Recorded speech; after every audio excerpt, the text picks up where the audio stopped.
Magandang hapon po at ating pag-usapan sa ngayon yung continuation yung sa mga kwentong nagbabaga sa nagbabaga ring impeachment ni Sara. At ito po ay patungkol naman po sa mga utos ng impeachment court sa House of Representatives patungkol sa impeachment nila kay Sara Duterte. Ang ating pag-usapan sa ngayon, yung mga detalyado, medyo detalyado na pangyayari na himay-himayin natin at bakit naman at kung ano po ang kahalagahan nito sa ating bayan. Okay? So ito po si Dr. Toto Tirador. Tirador ng bayan. Tirador sa bayan. Ayaw kong sabihin tirador ng bayan kasi hindi ko naman alam kung marami nagkakagusto sa akin sa pagiging tirador ko. Basta tirador para sa bayan. Ganun na lang kasimple. Una natin natatapik natin sa ngayon ay yung ano na ba ang nangyari matapos na inutusan ng Senate Impeachment Court ang House of Representatives na magbigay ng sertifikasyon at hindi lang sertifikasyon actually, magbigay ng sertifikasyon na ang kanilang kanilang reklamong impeachment kung tawagin, ay sinunod ang tinatawag na ng batas. Tinatawag na utos ng batas. Patungkol o batas na, kung ano lang sabihin natin, batas na konstitusyon. Okay. Ayon sa konstitusyon po kasi, ganito po yun. Kailangan na isang reklamo lamang na impeachment ang pwedeng isampa sa laban sa kung sinong impeachable officers. At kung magsobra sa isa, automatic basura. Yan ang inuutos ng konstitusyon natin. So kung gano'n ang inuutos ng konstitusyon natin, ay nasunod ba? So yan ang natin, tanungin natin, isisahin natin, tinatalakay ko ito para naman po maintindihan ng bayan kung ano ang tumatakbo sa ating lipunan. Patungkol sa itong ginagawa nila. Ano bang ginagawa nila? Naintindihan ba natin? Niluluko ba tayo o hindi? Okay? So, tika muna.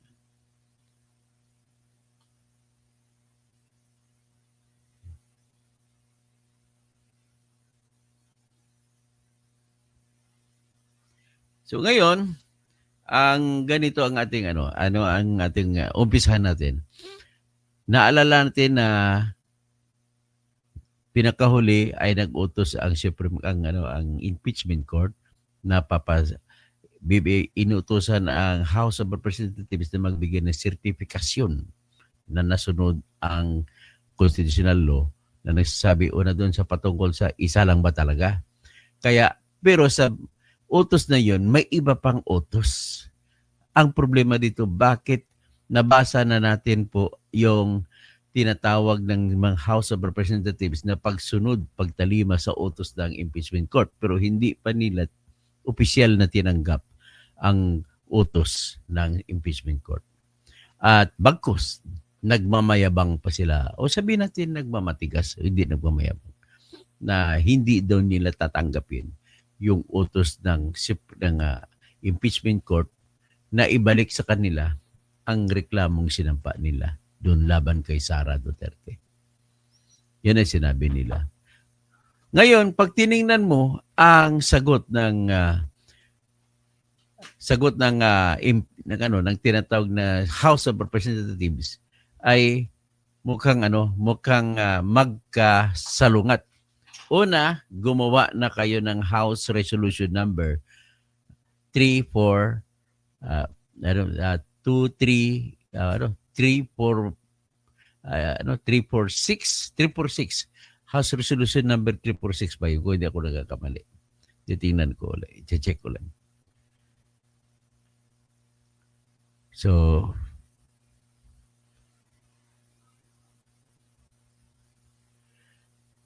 as a number,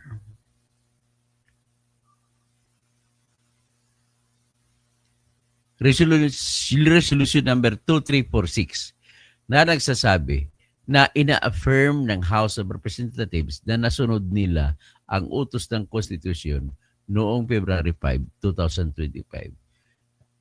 At sinunod nila yung Article 11, Section 3, Paragraph 5 ng 1987 Constitution.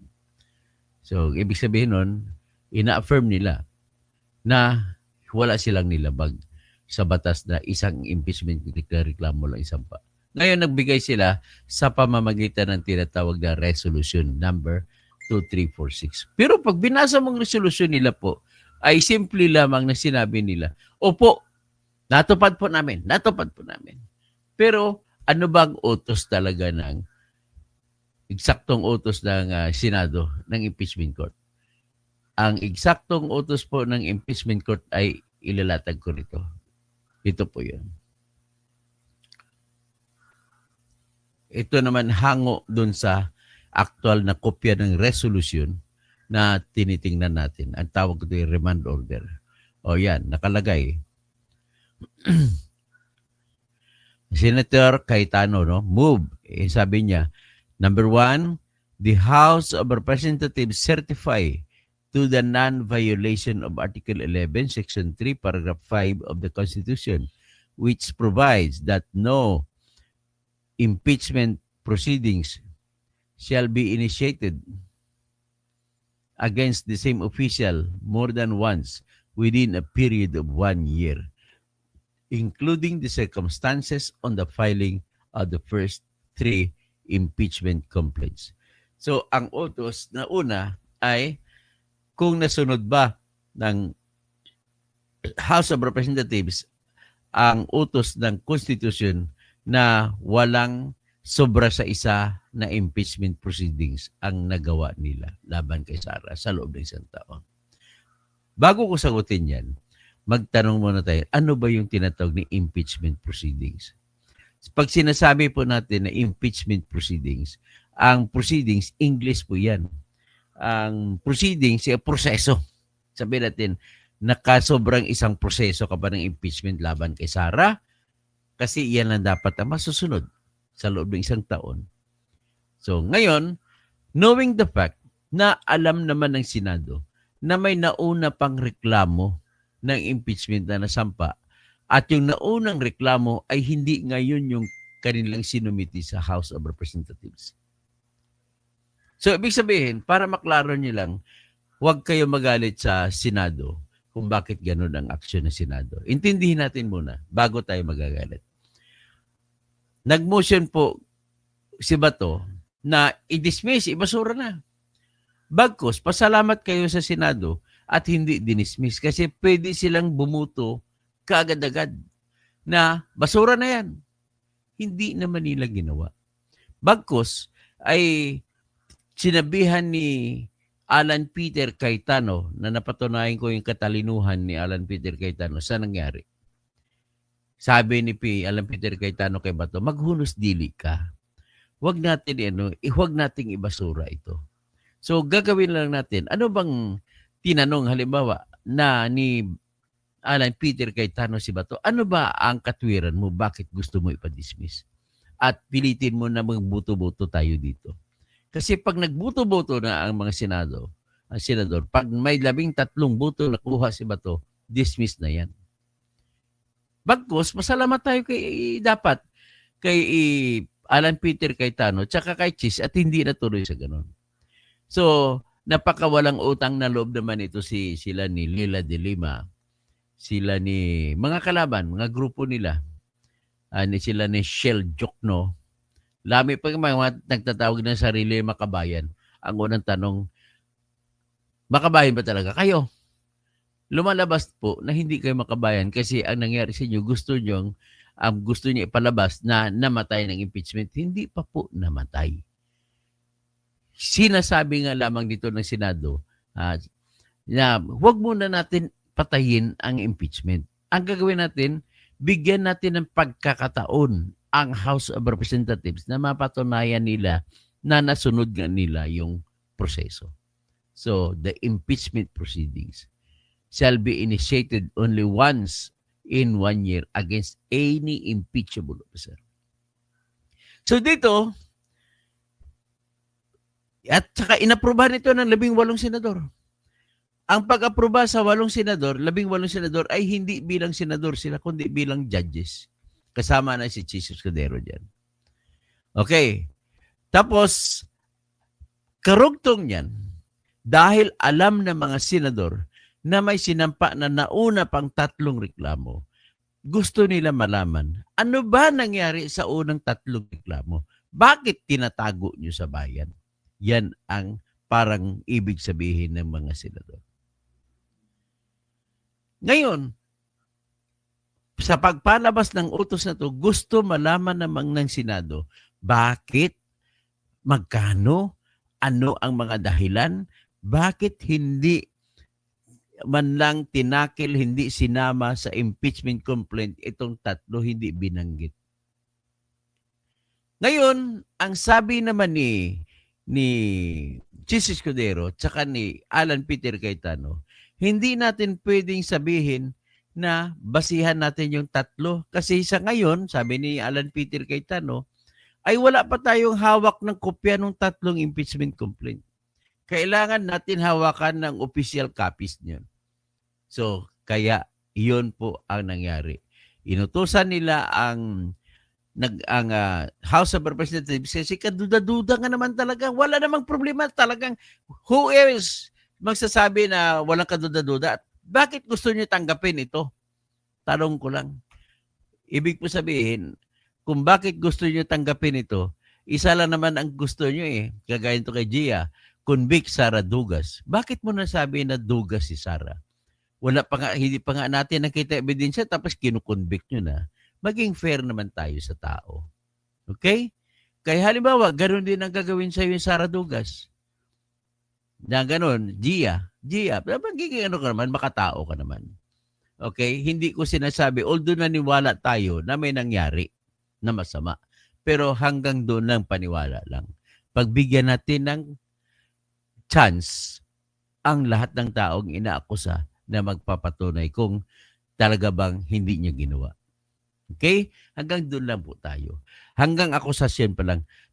Tapos hindi nyo ba iniisip, Gia, na ang paggagawa ng reklamo ay may 150 million na bayad ka sa isang congressman? So, paano mo isasara ang mata mo dyan? Ayaw kung ano, tinatanong ko kayo, isasara na lang ba natin ang mata natin sa mga rason kung bakit pumirma? Ito rin po ang dahilan kung bakit nag-utos ang Senado na paliwanag nyo muna sa amin. O ngayon, kung iniutos na ipapaliwanag, bakit, ang tanong, bakit inaksyonan ng Senado yun? Unang-una, klaro kasi, hindi naman maitatanggi na may 3 pang naunang reklamo na sinampa. Ma'am Gia o Mr. Gia? Alam naman ng bayan, ano bang nangyari doon? Basta-basta na ipikit natin mata natin na hindi ginamit yun. Basta na lang ba ipikit ang mata natin sa mga sinasabi, marami na pong congressmen ang umamin na pumirma sila dahil kailangan nila mabigay ang mga ayuda ng mga constituents nila. Mga tanong na dapat sagutin. Mga tanong na dapat ay naghahanap ng kasagutan. Tanong po yan at sagutin ay obligasyon dahil para sa bayan po yan. Saan napunta ang pera? Paano niya paliwanag sa akin? Tama na ba yung nakapikit mata natin? Ang ninakaw ni Sara, kung dinakaw man niya, 612 million lamang. Paano naman yung napunta na 150 million sa bawat isa mga congressmen na pumirma? Tayo, pinapasakay lang tayo. Ilang ulit ko bang sabihin na hindi sapat yung Merigres Piatos para sabihin mo guilty na si Sara? Dapat nyo rin malaman, bakit? Magtanong din kayo, bakit ganun? Para kung magtanong kayo, malaman, ay secret funds pala yun. So, sino ba magre-resibo niyan na totoong pangalan no, para sa sekretong pundo yan? Sige nga, Aber, ipaliwanag niyo sa akin. Dapat naman nating ikondina si Sara Duterte dahil may mga resibo tayo nakikita na may Regis Piatos. Hindi nga tayo nagtatanong bakit nagkaganon? Bakit may resibong ganon? Itong mga tanong na ito, malalaman natin kung magkaroon ng trial.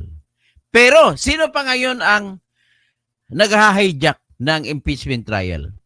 Sila pa ni Leila de Lima, nagre-reklamo. Sila ni Chil Jokno. Sila mga makabayan ko. Bakit kayo na makabayan? Hindi nyo iniisip na magkiklaim kayo taong bayan. Ba't ilan ba kayo kiniklaim nyo taong bayan? Pag sinabi mo taong bayan po, kailangan majority kayo. Bakit? Hindi ba taong bayan ang mga kakampi ni Sara Duterte? Kayo lang taong bayan? Nagkataon lang po na maingay lang po ang mga nagkiklaim. At sa totoong kwento lang, sa huling eleksyon lamang, ito, hindi na natin itatanggi. Mataas ang rating ni Sara dahil naipanalo niya yung kanyang mga iniindorso. Kaya iwasan na po natin ngayon, kung akusasyon pa lang, iwasan natin na mag-conclude na iyon na ngayon. Sa atin lang dito ay usisain natin. Ito lang naman ang pakay ng Senado. Alam niyo ba kung bakit nagtatanong, Gia? Kung bakit nagtatanong ito ang senador? Kasi alam ng mga senador na sila lang kumikita. 150, bakit hindi niya binigyan mga senador? Tambaluslos. Yan naman, si Tamba talaga pinanggalingan ng lahat ng mga nangyayaring ito. Gusto ng senador, alam ng senador na nagkabigayan ng 150 million kada congressman na pumirma. Sabi ng mga senador, sabi ni Isko Moreno, mayor ng Manila ngayon. Paano naman si Eddie? Yan ang tanong ng mga senador. Ito ang totoong tanong dyan, yung pag-utos, mag-certify kayo na nasunod nga ang ating konstitusyon at isama ninyo ang mga pangyayari sa loob ng 3 impeachment complaint na sinampa nung una at hindi nyo inaksyonan. Yan. Ang totoong kwento niyan, magkano, saan na, at bakit? Yun mo talaga ang katotohanan dyan. Ang problema ko lang sa mga makabayan ko, bakit sinasara nyo ang inyong mata sa katotohanan na yung pirma na yan na laban kay Sara ay may katumbas na 150 million bawat isa? 215 congressmen ang pumirma. I-multiply mo by 150 million. Ang sagot, 32 billion. I-multiply natin ngayon, mahigit 32 billion. Ito, may computer ako. Calculator. I-multiply natin ngayon. 215 times 150 million. Yan. 32 billion, 250 million. Ganong kalaki ang ninakaw ng mga congressmen. Okay lang sa inyo yan. Sige nga, paniwanag sa akin kung okay lang yan.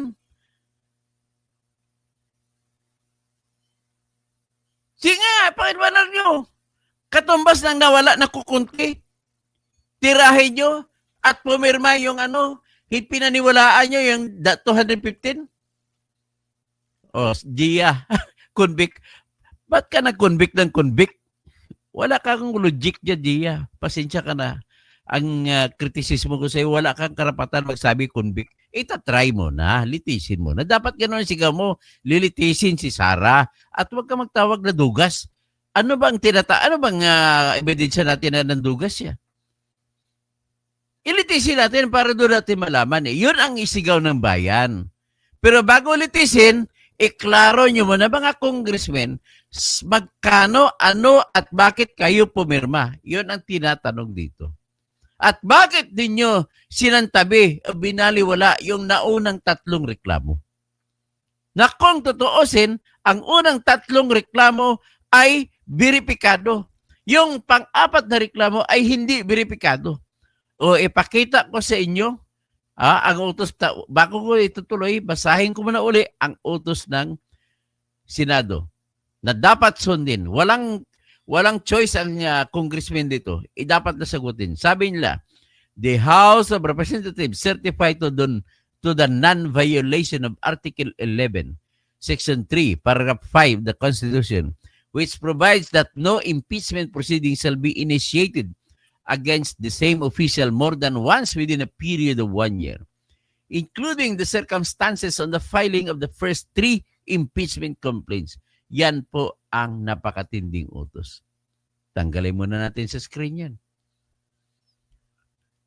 So, naintindihan nyo na ba kayo kung bakit ang kwento sa likod ng tatlong mga mahiwagang kwento.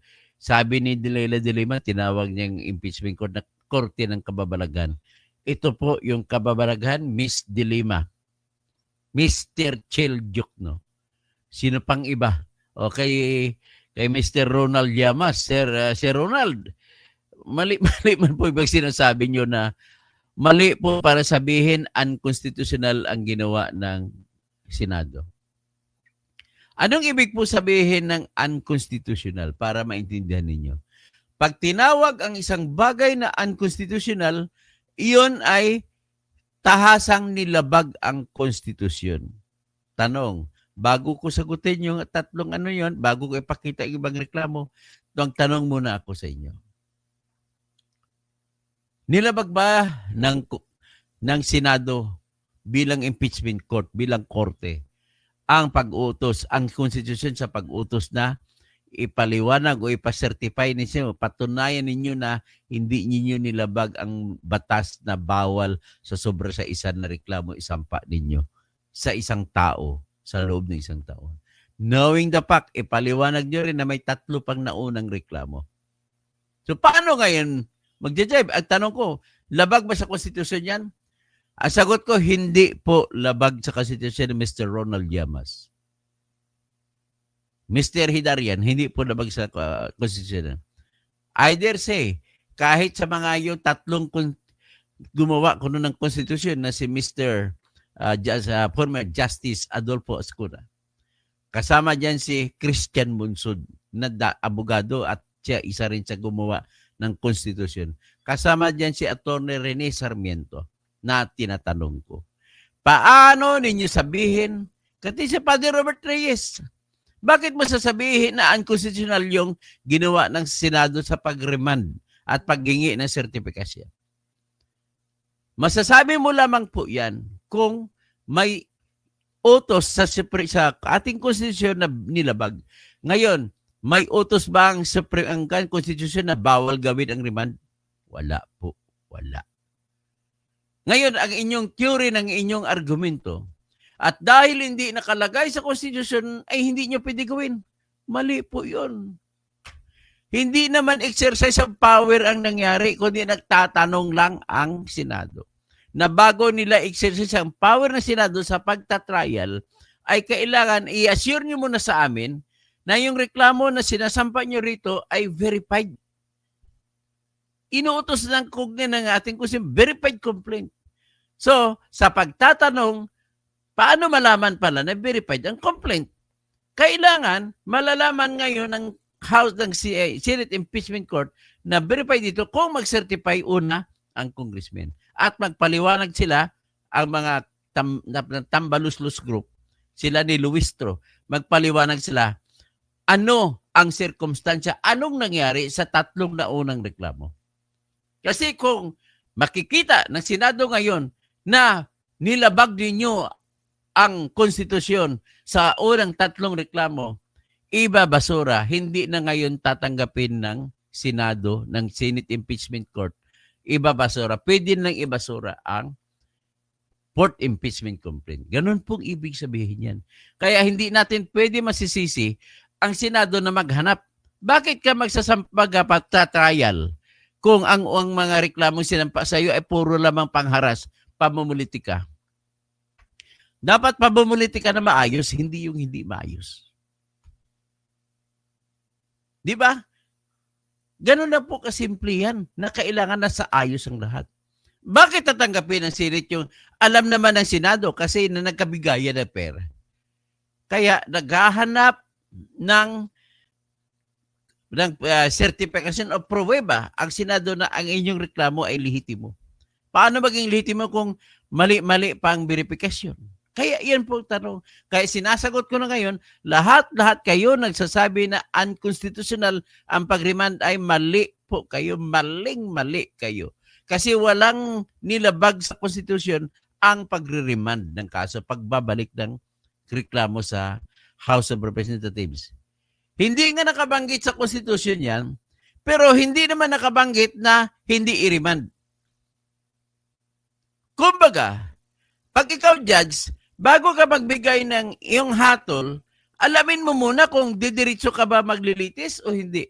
Kasi kung walang laman ang reklamo, itatapon mo na yan. Bakit pa aksayahin ang pera ng pamahalaan sa pagbabayad sa impeachment judges, sa mga allowances ng mga prosecutors, kung wala lang naman laman at walang kwenta ang akusasyon? Tandaan ninyo, hindi po laro yan ang impeachment court. The moment na nanumpa ng mga senador, may karapatan na sila at kapangyarihan na kumuha ng allowance bilang judge. Milyon yan, mahigit sang milyon ang allowance ng isang judge na kukunin hanggat matapos ang hearing. Ganon din sa prosecutor, sila Luistro, maliban sa sweldo nila sa bilang congressman, ay kukuha pa sila ng allowance mahigit. Pwedeng sabihin natin hanggat matapos ang hearing ay maniningil sila 1 million kada isa sa kanila. Tayo ba, deserve ba natin ng mga mamamayan na babayaran sila para sa walang kwentang reklamo? Pinapaliwanag lang sa inyo dyan ang tatlong, ano nangyari sa tatlo? Para kung makita ng Senado na nilabag ninyo ang konstitusyon sa pagbabasura ng tatlong reklamo, ay may katwiran na ngayon ang impeachment court na i-dismiss ang impeachment complaint. Okay? Ganun na ho kasimple para masave naman ang bayan natin sa gastos na walang kwenta. So ngayon, ito na ngayon, may katwiran ba ang Senado sa paghahanap ng tatlong impeachment complaint? Bakit? Sagot, may katwiran sila. Bakit po? Ito po, ipakita ko sa inyo ang dahilan. Una, ang reklamo na sinampa nung una, ito pakita ko sa inyo ang first complaint. Ipakita ko ang first complaint sa inyo para mabasa ninyo na nasunod ang verifikasyon sa unang reklamo na sinampa nila ni Leila de Lima. Sana ito na lang ginamit ninyo para wala na kayong problema. Ito.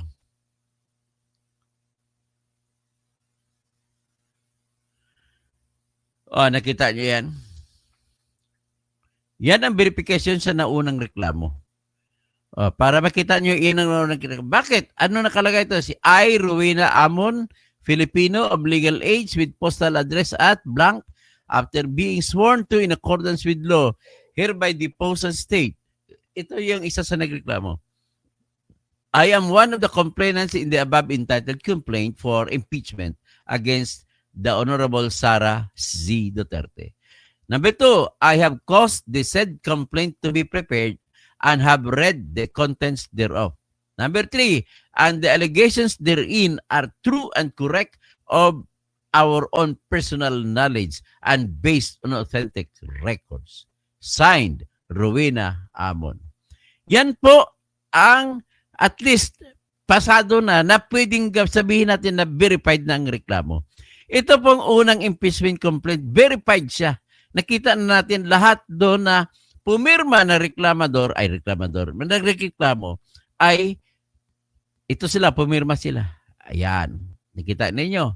So pumirma sila at tama yung deklarasyon nila.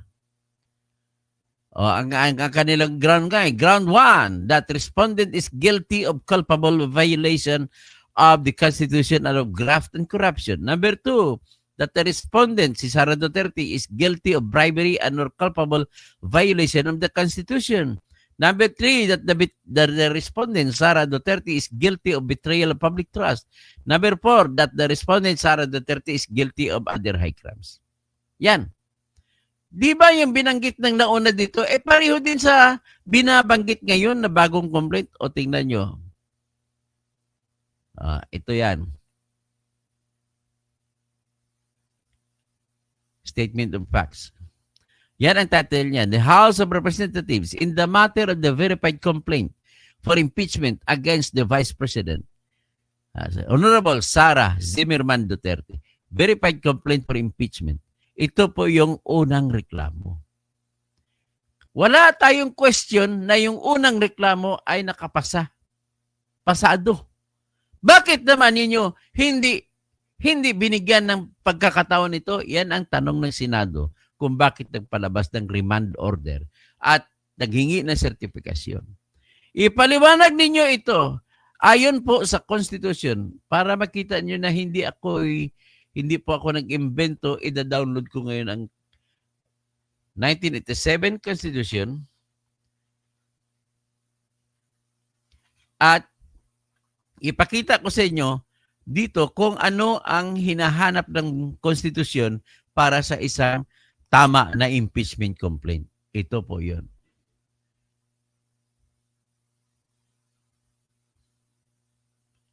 O, ilabas ko ha. At least, klaro na tayo yung naunang reklamo ay pumasa sa kanyang verification, pumasa.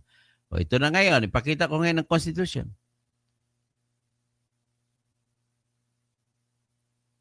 Yan ang Constitution natin. The Article 1, National Territory. Punta tayo sa Article 11.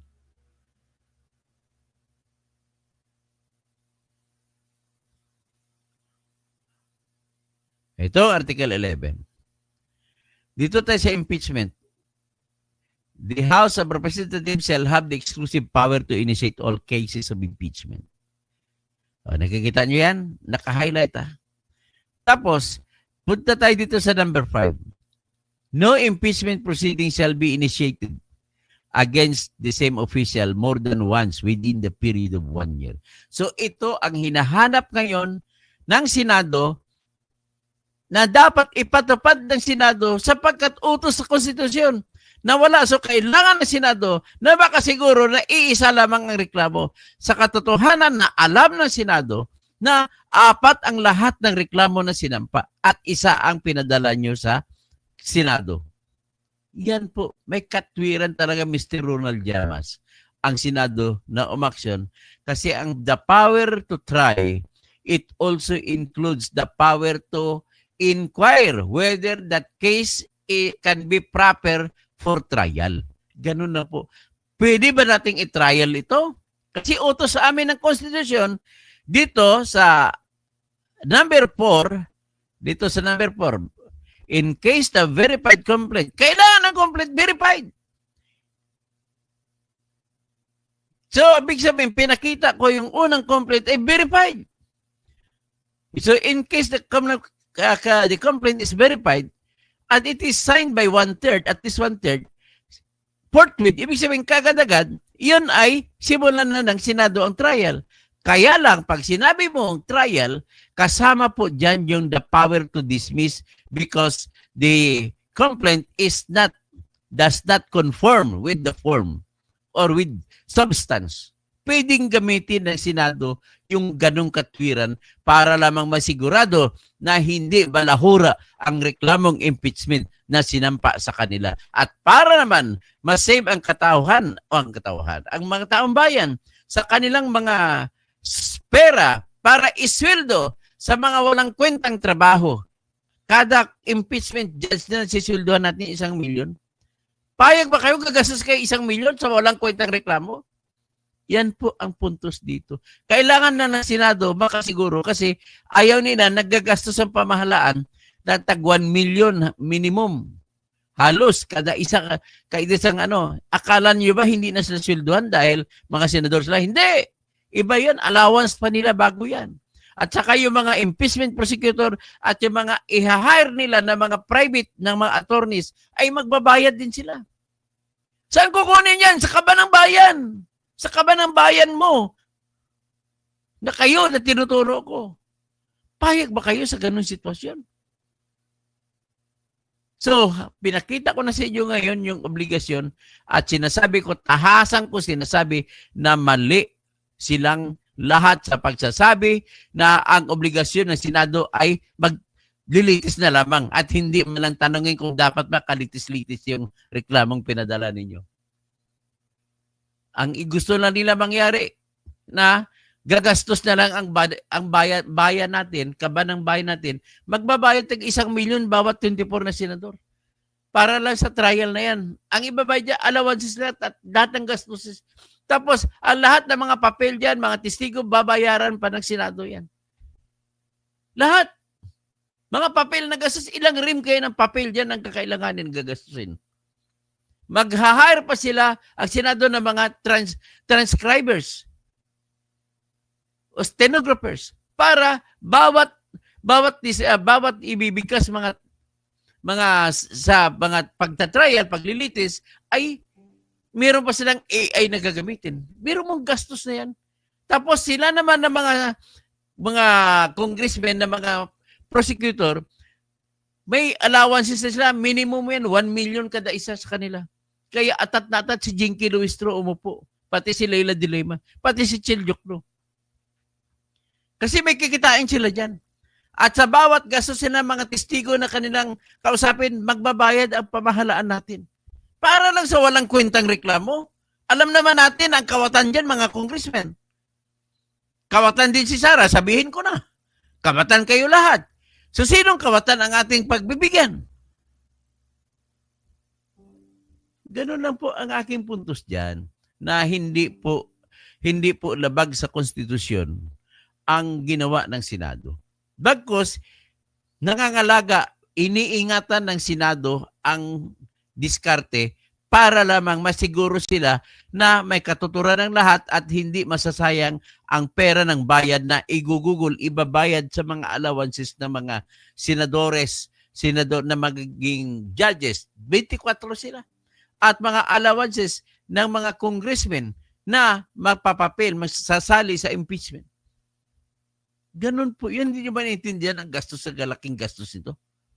Akala nyo na laro-laro lang ito. Okay, so sana tayo ngayon.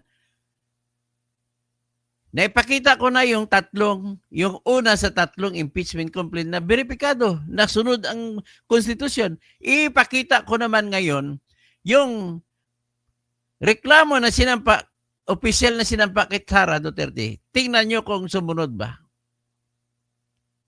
Ito. Hindi ako natatakot sa inyo. Hindi ako nahiya mag-expose sa inyo. Nang tanging gusto nyo lamang ay tanggalan ng karapatan si Sara na tumakbo pagka vice presidente. Hayaan nyo sila kay sino tumakbo dyan. Wala problema yan. Tumakbo din kayo. O yan ang reklamo na sinampa laban kay Sara Duterte. Pero bago ko dalhin kayo dyan, ay dalhin ko muna para sigurado ay ito po yung dokumentong yan. Ito yung dokumentong yan, ha? Republic of the Philippines in the matter of the impeachment of the Vice President of the Republic of the Philippines, Sara Zimmerman Duterte. Verified complaint for impeachment. Yan. So dalhin natin sa dulo. Yan. Yan ang dito mga pirma nila, pinakahuling pumirma dyan si Martin Romualdez. Ayan. Ang pinakaunang pumirma dyan si Sandro Marcos. So ito yung kanilang verification. Subscribed and verified before me on this day of February 2025 at the House of Representatives. Batasan Pambansa, Constitution Hills, Quezon City by the complainants who are known to me and to me known to be the duly elected members of the House of the Representatives who signed the foregoing complaint of impeachment against Vice President Sara Duterte. This instrument, which is in the nature of the complaint, resolution for impeachment, consisting of 32 pages, excluding the annexes, signature pages, verification on this page, has been signed by all the complainants. Walang sinasabi na nabasa nila at walang sinasabi na totoo yung mga laman ng reklamo. Walang sinasabi. Kaya bagsak dito palang bagsak na. Ano ngayon ang kapangyarihan ng Senado kung ito ay kanilang reklamo na hindi man lang beripikado? Eh di, walang karapatan itong reklamo na hindi beripikado na itatrial. Wala. Kasi ang utos ng Constitution, itatrial yung beripikado lamang. Kasunod doon, may tanong pa, anong nangyari doon sa tatlong unang reklamo? Pinakita ko sa inyo, ang unang reklamo ay beripikado. Bakit hindi nyo Bakit hindi nyo yun binagbigyan?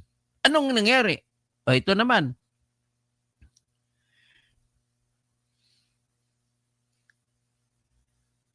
Sabi ni Sari Manok, the HOR had sent their verification. Ito na nga, nabasa mo na, wala kang verification, no? Sari Manok, basahin mo yan. Yan, no? Hindi nga verifikado, eh. Anong katwiran mo, Sari Manok, para sabihin na verifikado?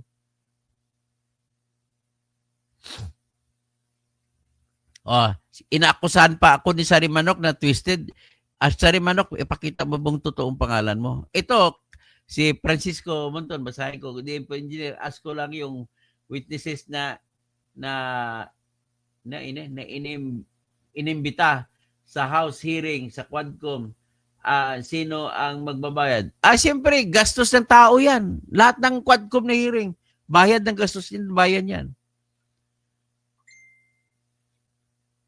Maniwala naman to si Sari Manok sa mga kwento. Huwag ka maniwala kasi dungalingan po yan, Sari Manok. Fake news mo pinaniwalaan mo. Ito nakita mo na sa harap mo mismo, pinapakita ko. Ito yung kopya ng verification.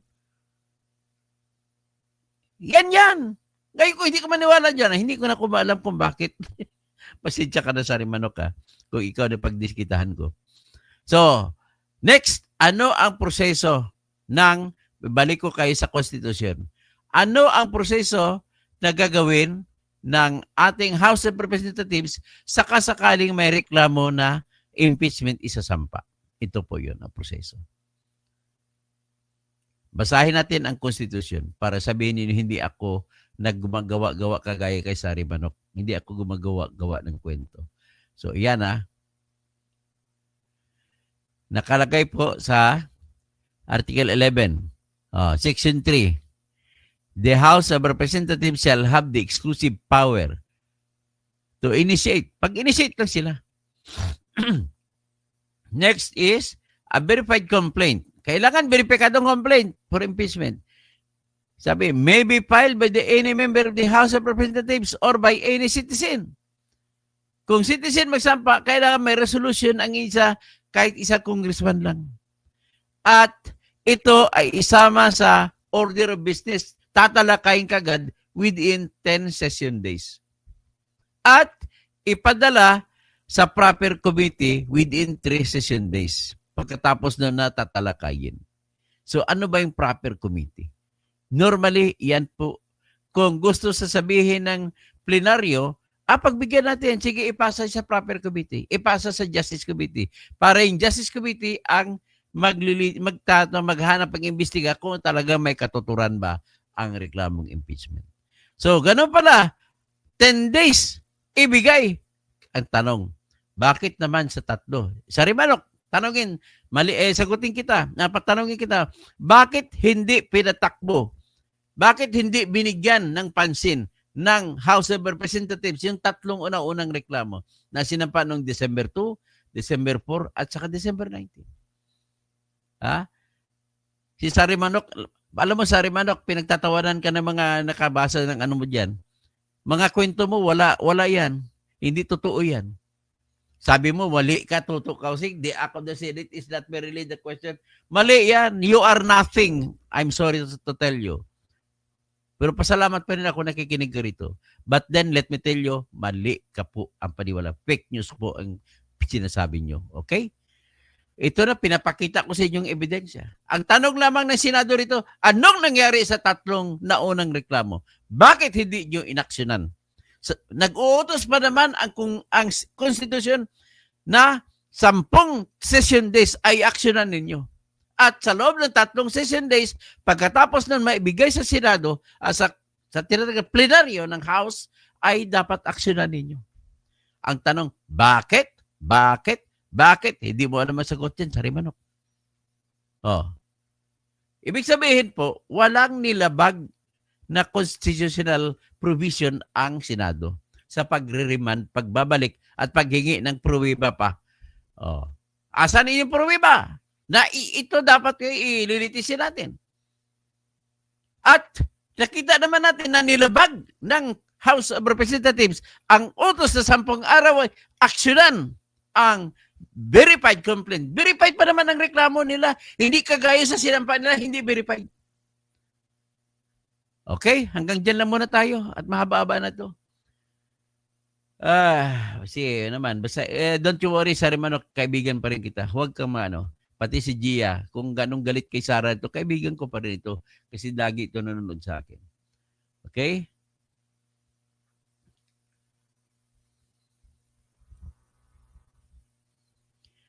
Sige, siguro, mga ilan lang bagitin ko, isa shout out. Dami ninyo Okay. Salamat naman at nanood kayo at sa tingin ko hinihimo ko kayo, lahat ng kinikwento ko po ay totoo ito at ito po ay tama. Ganun lang po kasimple yan. Huwag na kayo maniwala ng iba na lumabag daw sa konstitusyon yung pagre-remand. Hindi po lumabag. Pagkos binigyan pa po ng chance ng Senado na matutuloy ang hearing depende sa pagpapaliwanag ng House of Representatives. Kasi kung lalabas sa kanang pagpaliwanag na nilabag din ng House of Representatives yung karapatan ng nag-unang nagreklamo sa 3 impeachment, ibabasura na yun pang-apat kasi pang-apat na yun, labag na po sa 1-year rule. Okay?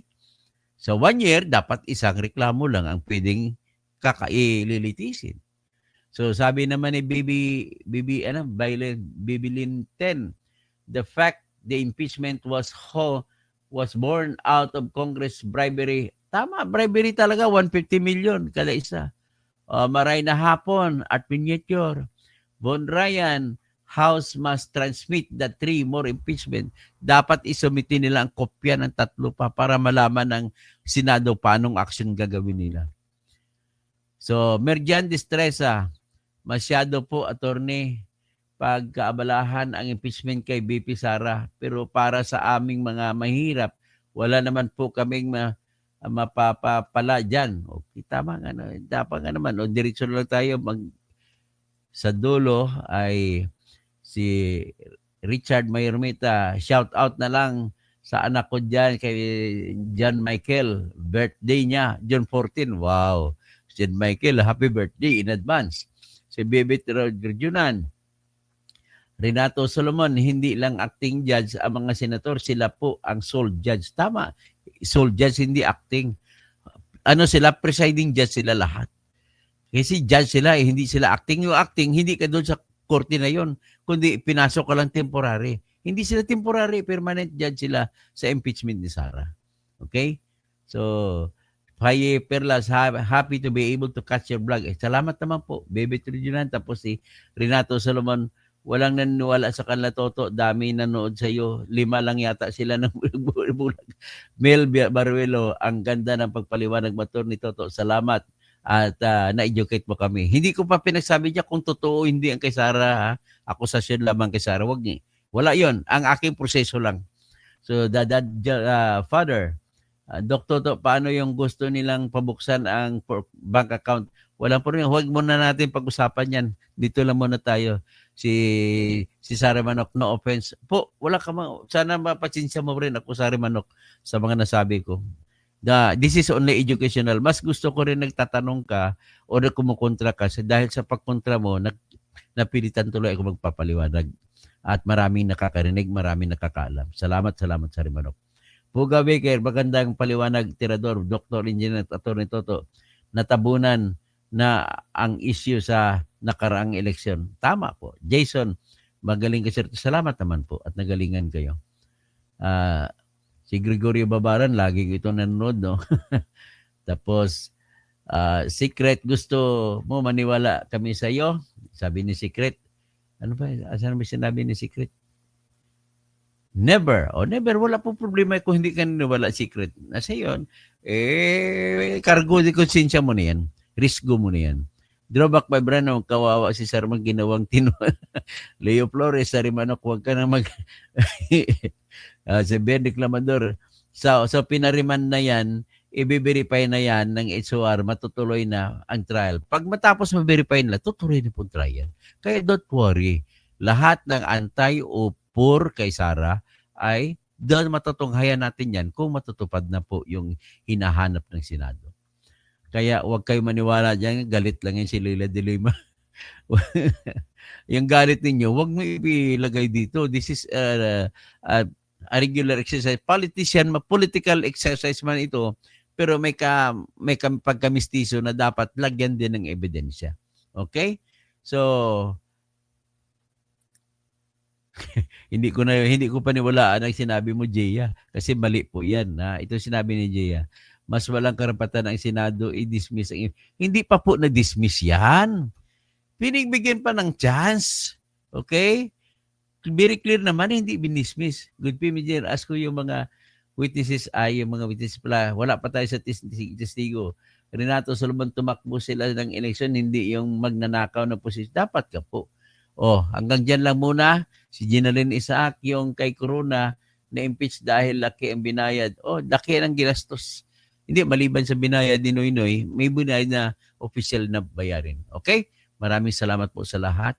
At naway kayo ay magsiselebrate ng Happy Independence Day happily sa ngayon sa Pilipinas. Pero sana ang ating kalayaan, kung mismo yung ating mga politiko ay nagbabangayan na kanyang kawatan, nagnanakawan, ganun nangyari. Magiging malaya lamang ang bayan natin kung titigil na ang nakawan sa ating bayan. Yun lamang po ang ating